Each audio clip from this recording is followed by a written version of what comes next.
Tuturing na raw na undocumented alien si Atty. Harry Roque ngayong wala na siyang pasaporte. Sa kabila niyan, hindi pa rin siya uuwi bagamat hindi raw siya nagtatago. Narito ang report ni Camille Samonte.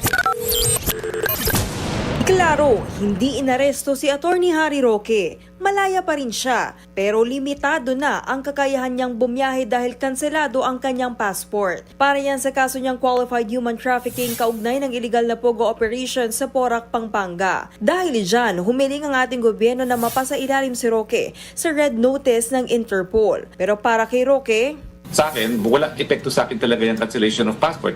ganyan din ang pananaw niya sa Interpol red notice. So to me, that has no effect.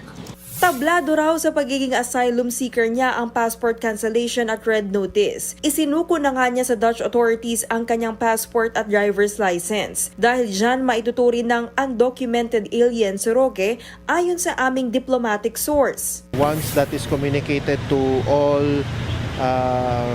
Interpol offices all over the world, then if mahanap nila si Atty. Roque in their area of jurisdiction, pwede nilang maaresto. Sa programang StoryCon ng One News, iginiit ni Roque na hindi siya nagtatago sa the Netherlands. At hiding, I do not know what will happen now.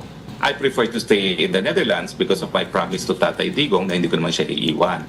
Wala raw iwanan, kahit na kahapon lang, nagbalak si Roque na bumiyahe papuntang Vienna, Austria. Pero pinababa siya ng eroplano dahil nagkaproblema sa medical certificate at pag-issue ng fit to fly. Kaya ang iniisip ko naman, I will just explain na hindi ko naman siya iniwan because I'm still in Europe.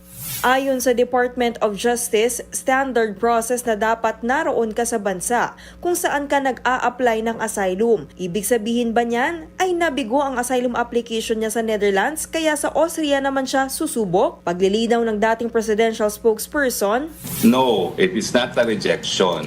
It simply means it is Austria that should process the application. tiwala naman ng DOJ na bubusisiing maigi ng Austria ang aplikasyon ni Roque.